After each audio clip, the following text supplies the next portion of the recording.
Thank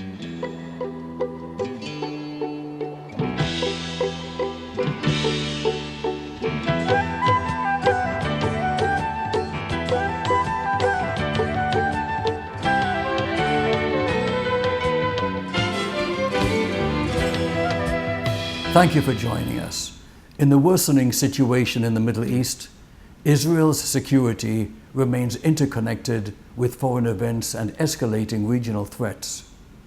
The Arab Spring and the hope for progress in human rights, education, and regional peace have tragically deteriorated into greater chaos than ever before. Today, we'll again present inclusive introductory overviews highlighting Israeli defense and security innovations and technologies with our partner, Israel Homeland Security.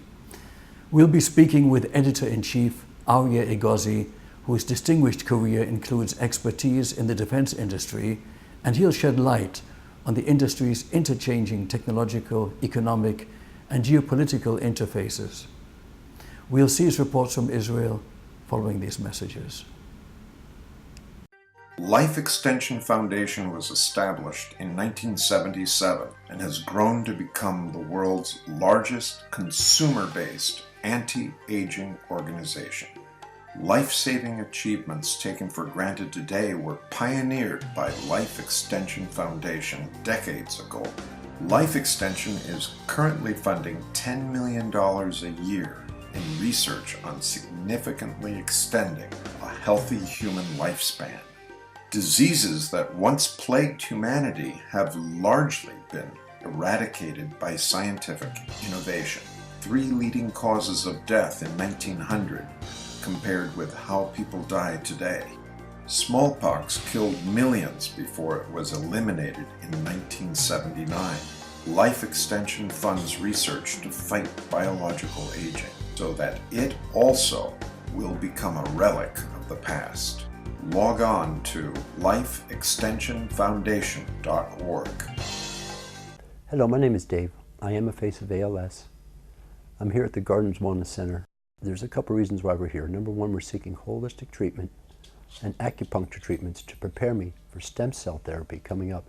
My experience with Gardens Wellness Center has definitely been life-changing. I love Gardens Wellness. I love Gardens Wellness Center. For more information or a free consultation, call us at 561-422-4330. Rejuvenate your skin from the inside out and the outside in. With 98.6% naturally derived ingredients, you experience vibrant skin from day one. Introducing the Alavita Regenerating Trio, a moisturizing and anti-aging solution. These 3 innovative products reduce the appearance of fine lines and wrinkles. Alavita, a beautiful merging of nature and science. Learn more online today. When I was young, it seemed that life was so wonderful. A miracle, oh it was beautiful, magical. And then they showed me a world where I could be so dependable. Oh, intellectual, cynical. Find magic again. Sprout by HP. With Intel RealSense technology inside, now you can bend the rules of creativity outside.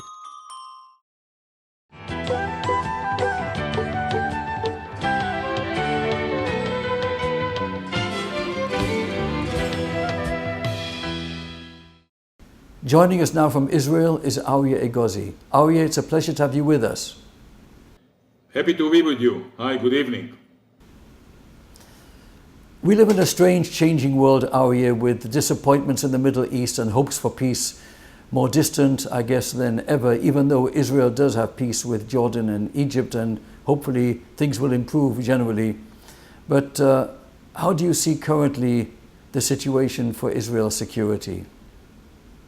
You mean the situation in Israel and in the area? Yes, sir.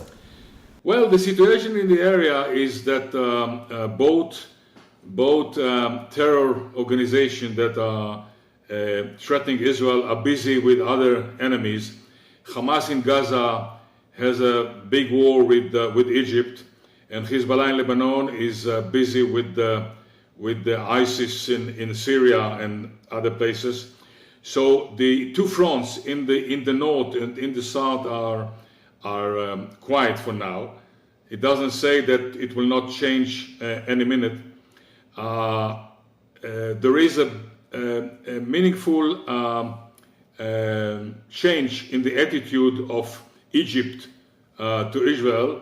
The Ministry of Foreign Affairs was in Jerusalem last week, and there are talks behind the scenes between Israel and Egypt. And according to Bloomberg press agency, Israeli unmanned vehicles attacked ISIS posts in Sinai in recent months for a few times.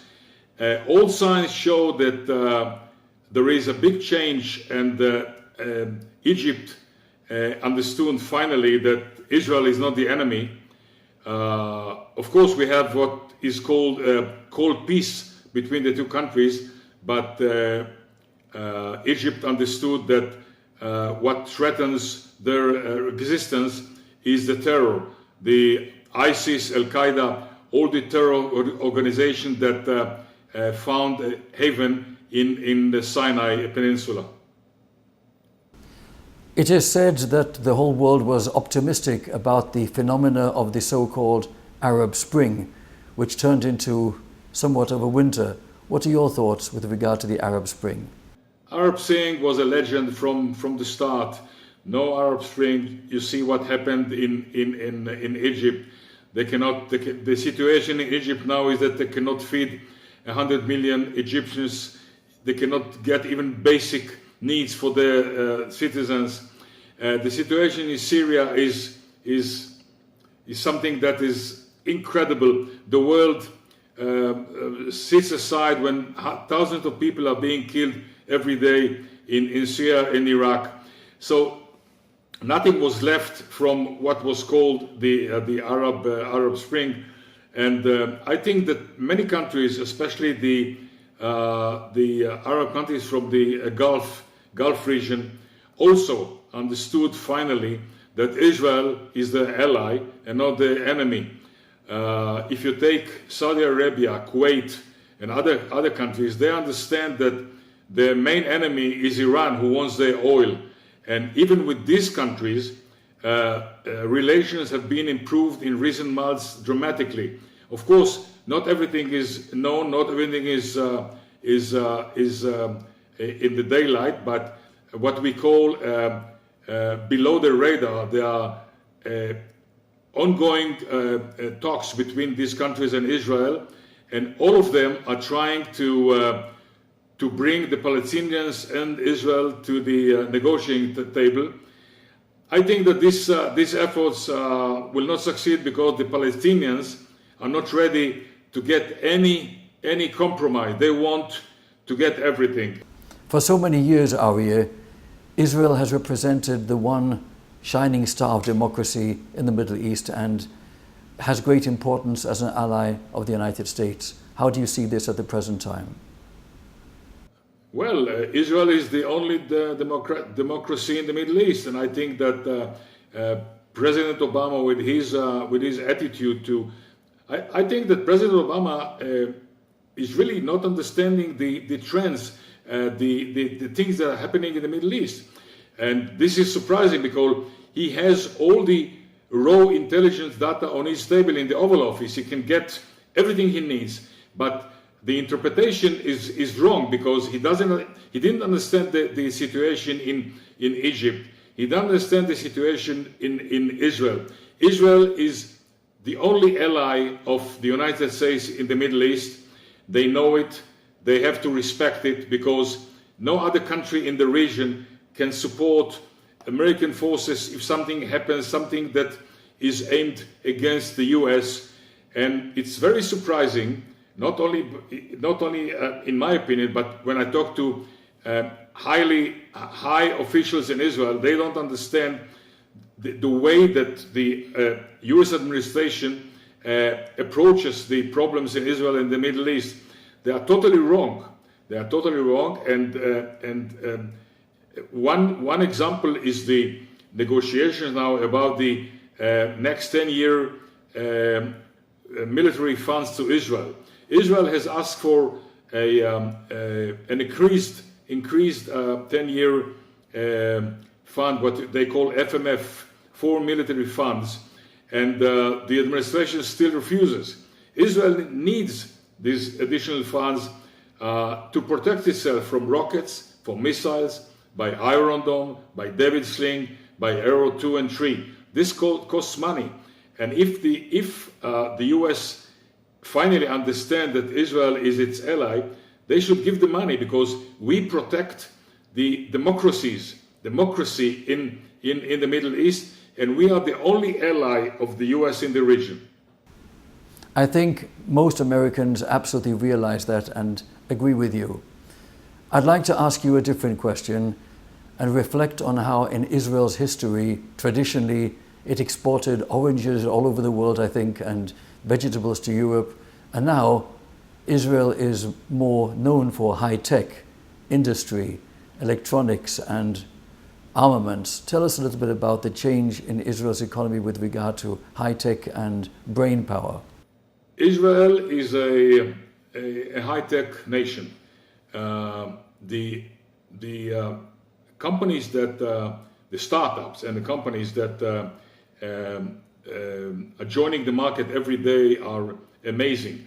The number is amazing. And I mean, on the civil side, on the military side, the inventions that young people in Israel are bringing to the table, and every week we hear about an acquisition of an Israeli startup company by major U.S. companies. Only last week, one company was bought, I think, by Amazon. The potential of the Israeli high tech is endless, and I was involved recently with some presentation of some of the young startups in Israel. I must tell you, I know something about technology, but these young people bring really new things to the market, and if you give them the chance to develop their ideas, these ideas may change the world. No less than that. Israel always had, thank God, a qualitative edge over its enemies, those who want to destroy Israel. And my question is technology still on Israel's side, or is technology making it easier and easier for primitive, savage people to use high-tech weapons without having any particular education? Without going into detail, Israel still has a large qualitative edge on every country in the region, and even on faraway countries like Iran. Of course, that Iran is a big country with ballistic missiles. They are still building their nuclear power. The agreement between the US and European countries, Iran is a big joke, and they keep building their nuclear military power. But Israel, without any question, is keeping its qualitative edge against one or even all countries in the area. This is based on the quality of the Israeli army, the IDF, and on the technology. The technology is amazing. Some of the technologies are being bought, like the F-35 that will start arriving in Israel in December, which is the most advanced fighter aircraft in the world. But other things that are made and developed in Israel, of course I cannot get into details, but this technology is amazing. In some aspects, Israel is 2 generations, even 3 generations ahead even of the US. And it's not because the US cannot reach this point. No one is threatening the US, and we are being threatened every day. And because we are threatened every day, the development processes take much less, and some things that have been developed in Israel are really amazing. The technology is something that is really amazing, no less than that. So many things are amazing and could be more amazing. What a tragedy that Israel's neighbors don't realize that in peace and compromise, so much more could be achieved in human rights for all people, in coexistence and friendship. What are your thoughts with regard to hope for the future? As I said before, changes are being made as we speak. I think that the things that are happening between Israel and the Gulf states, between Egypt and Israel, and between some countries and in Africa that Benjamin Netanyahu visited last week, many countries realize that Israel is not the enemy. Israel is not threatening them. They can benefit from Israeli technology, from Israeli high-tech, from Israeli medical knowledge. So I think that something good may come out of it, but I don't think that this will come from the side of the Palestinians. I think the Palestinians will continue to use terror and incitement against Israel, but I think that they will be left alone. And if they are left alone, that may force them to change their attitude, but this will take some time. Well, all we can do, Arie, is hope for peace and a better future. I want to thank you for joining us. Let's talk again very soon. Thank you very much, Richard. Bye-bye.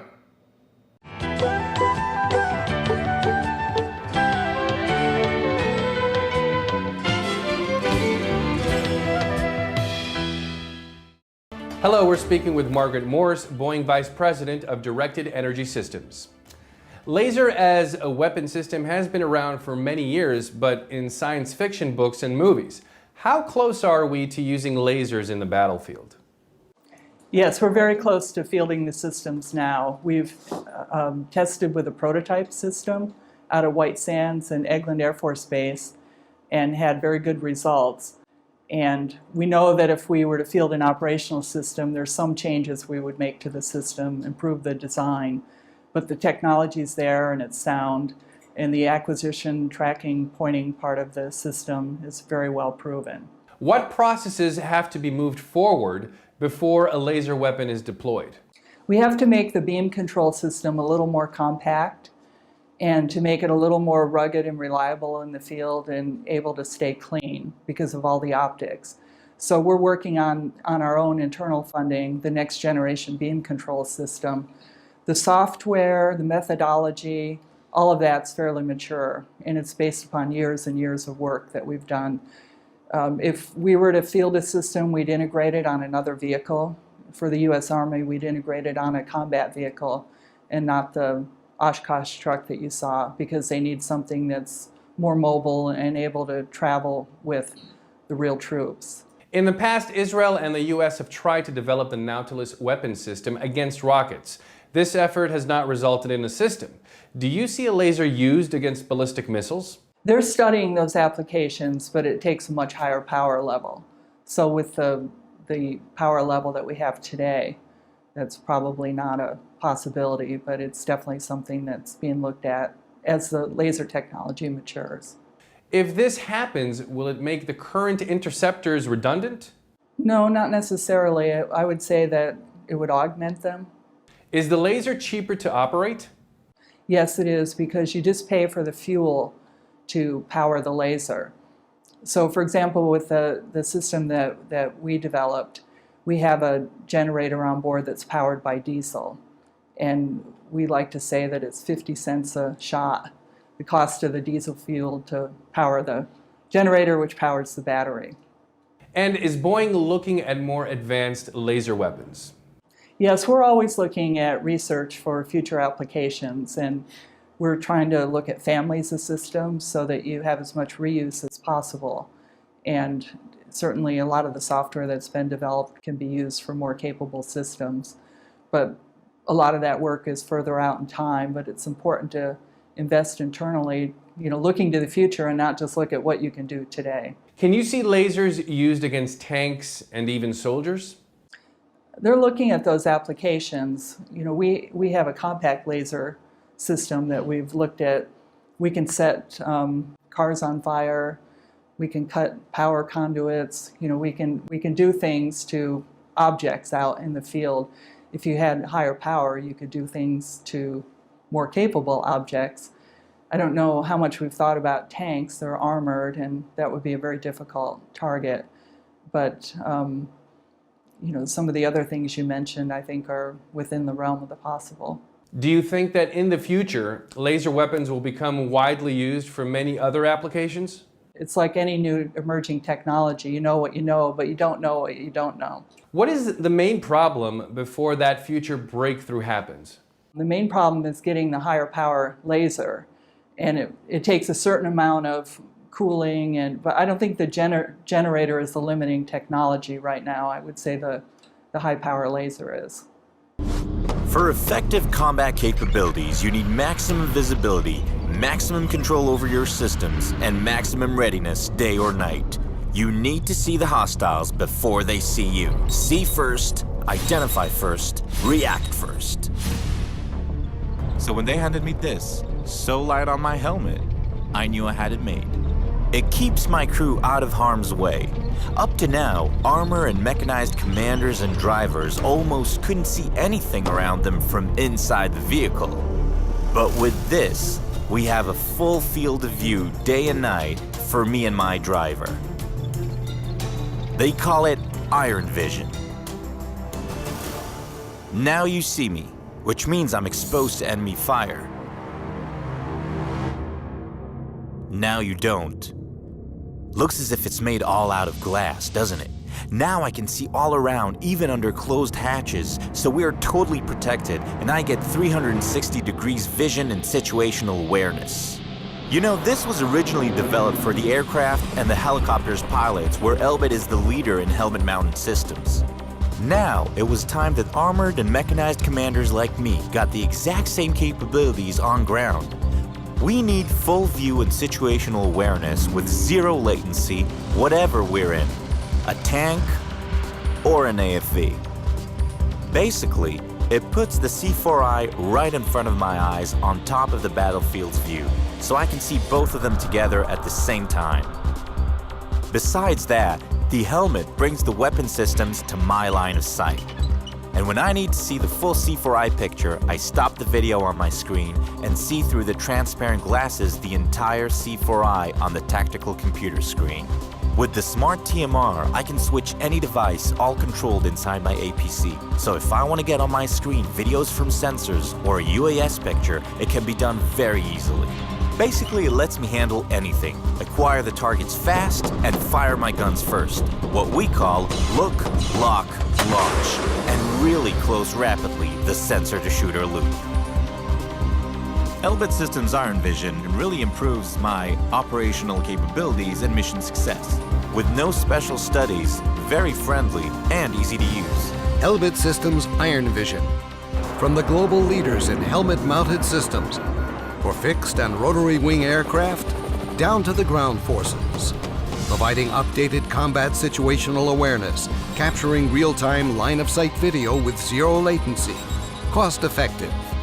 Iron Vision delivers multiple operational advantages, all projected into one intuitive, lightweight, high-definition, head-mounted display. Elbit Systems. Next is now.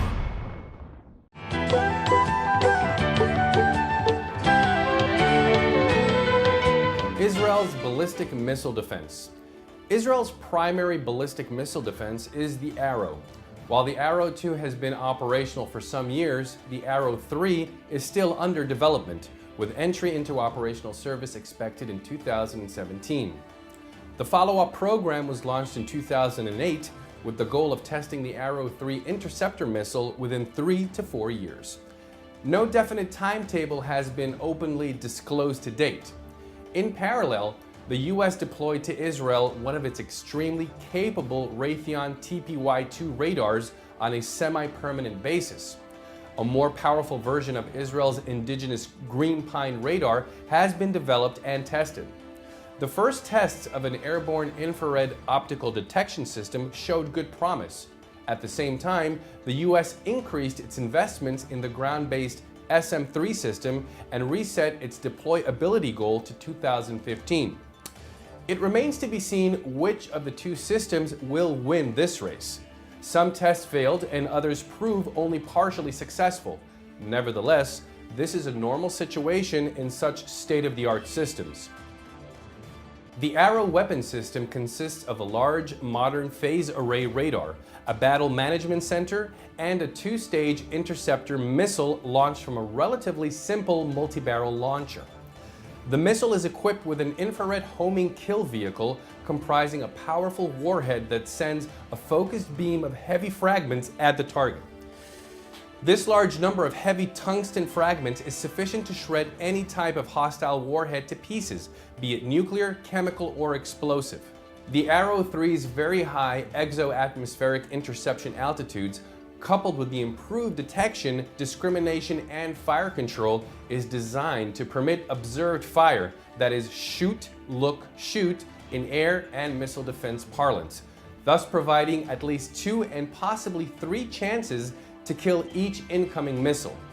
The new architecture will thus assure a very high probability of kill against any suspected nuclear missile, as well as being capable of handling larger salvos of longer-range ballistic missiles equipped with countermeasures. The Arrow 3 is also developed by Israel Aerospace Industries, but this time in cooperation with Boeing. In the meantime, Israel is upgrading the Arrow 2. The ballistic missile simulation is being performed by the blue and silver Sparrow targets made by Rafael and launched from an F-15 combat aircraft. The civil war in Syria and extreme Islamic organizations that control parts of this country pose a big problem for the IAF. To avoid any attempt to use the unclear and fast-changing situation in Syria, the IAF has been taking measures that can be summed up in zero-time reaction. During the conflict, the Syrian regime has used Scud surface-surface missiles against the rebels, mainly Scuds. This allowed the IAF to gather precious information about the way these missiles fly to the target.